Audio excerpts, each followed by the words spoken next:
Good morning. আজকে আবার একটা ফ্রেশ ব্লগ তোমাদের সঙ্গে স্টার্ট করছি। তো 2-3 দিন আমি কোনো ব্লগ করতে পারিনি, আমার খুব শরীরটা খারাপ হয়ে গেছিলো। আর তারপরে আবার আমার মেয়েও একটু শরীরটা খারাপ ছিল, এখনও আজকেও ঘুমাচ্ছে অনেকক্ষণ ধরে। কালকে ভ্যাকসিনও ছিল, ভ্যাকসিন যাওয়ার ছিল, তো মেয়েকে ভ্যাকসিন দিল না। মেয়ের যেহেতু শরীরটা দুর্বল, ছেলেরও শরীরটা একটু খারাপ হয়েছে, রাত্রেবেলা একটু বমি করেছে, সব মিলিয়ে মিশিয়ে আমি পুরো ঘেঁটে গেছি। তো যাই হোক, তো আজকে আবার একটা ভাবলাম যে না, তোমাদের সাথে কথাগুলো শেয়ার করে দিই। তো চলো, আজকের দিনটা এইভাবেই স্টার্ট করা যাক। আশা করি আজকে ব্লগটা কন্টিনিউ করতে পারবো অনেকক্ষণ। চলো চাটা খাই, তারপর আবার তোমাদের সাথে কথা হচ্ছে। আর সবাইকে জানাই হ্যাপি সানডে। একটু তাকিয়ে দাও। আমার মায়ের শরীরটা খারাপ, যে বসে আছে, মুড়ি নিয়ে বসে আছে, মুড়ি আর ওই ORS এর জল। এইদিকে তোজো বাবাজিরও শরীরটা ভালো নেই। তোজো বাবাজি এখন রুটি আর একটু আলুর দম খাচ্ছে। ওরও হালকা ফুলকা একটু শরীরটা খারাপ। আমাদের সবারই মোটামুটি শরীরটা খারাপ। কী করবো আর, মানে মাথা কিছু কাজ করছে না, তো কী খাওয়াবো। তো মেয়েকে মুড়ি ধরিয়েছি, আর ও তো মুড়ি সেরকম খায় না, ওকে একটু অল্প রুটি দিচ্ছি। ওর কিছু সেরকম হয়নি, ওই দুবার বমি আর পটিটা অনেকটাই হয়েছে, যার জন্য রুটিই দিলাম। যাই হোক, চলো এইভাবেই ব্লগটাকে স্টার্ট করেছি অনেকক্ষণ আগেই, কিন্তু সেই এনার্জিটা পাচ্ছি না। চলো এইভাবেই দেখতে থাকো আমার ব্লগে আর কি কি হতে চলেছে। অনেকক্ষণ বাদে তোমাদের সামনে চলে এসেছি। এই যে লাঞ্চ মেনু হচ্ছে কিছুই না, ভাত আর এই যে চিকেনের ঝোল, আর এইখানে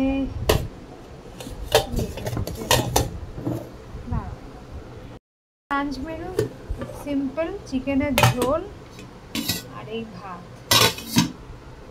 আর এটা তো রাতে স্যালাড রয়েছে, এটা এখন খাবার। আর এটা রাতের জন্য আলু পোস্ত, আর এই মাছের ঝোল। লাঞ্চ করতে বসে পড়েছি। Happy Sunday. অনেকক্ষণ বাদে আবার তোমাদের সামনে চলে এলাম। আগে চিকেন রান্না করেছি, খুব ভালো হয়েছে। হ্যাঁ, নিজেই রান্না করে নিজেই তারিফ করে, তবে একটু রিচ হয়েছে, আর একটু পাতলা ঝোল হলে ভালো হতো। চলুন খেয়ে নিই, তারপর কথা হবে আবার। ভালোই হয়েছে। Good afternoon. এই যে চা বিস্কুট নিয়ে বসে পড়েছি।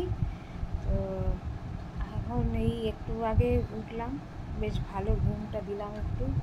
মা বেটা বেটি ওদিকে আমার হাজবেন্ড সব মিলে একবারে ঘুমালাম জম্পেশ। রোববারের জম্পেশ ঘুম হয়েছে।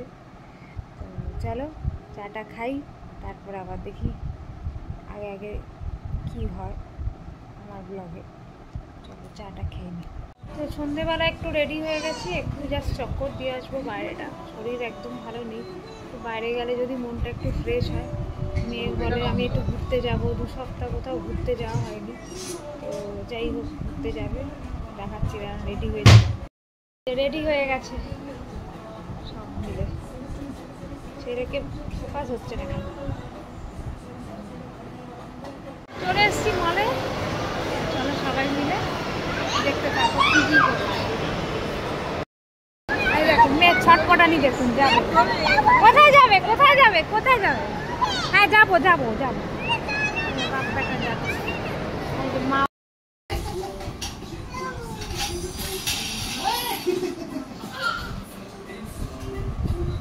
এখানে মাম্মাম ড্রয়িং করছে, ওদিকে বাপ বেটা খেলছে।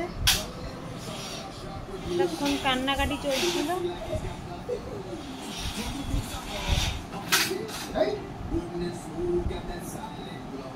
আমি এই যে বসে আছি, টায়ার্ডই লাগছে। যাই হোক, চলো ডিনারের টাইমে একবারে তোমাদের সাথে দেখা হচ্ছে। আজকে ব্লগটা সেইভাবে ভালো হচ্ছেও না, জানি না তোমাদের কেমন লাগবে। আমি যতটা পাচ্ছি করছি। চলো, 2 দিন ব্লগ করি, নিজেরই কেমন কেমন এটা লাগছিল। আর একটু ভাবলাম যে না, একটু করি ব্লগ, নাহলে এনার্জিও পাবো না। ভালো লাগার জিনিস এটা আমার। চলো ডিনার টাইমে আবার তোমাদের সাথে কথা হচ্ছে। খেতে বসে পড়েছি, চলো ডিনারটা সেরে নিই, ওই সকালের যা মেনু এখনো ওই মাছের ঝোল আর আলু পোস্ত। পেট্রোল পাম্পে এসছি।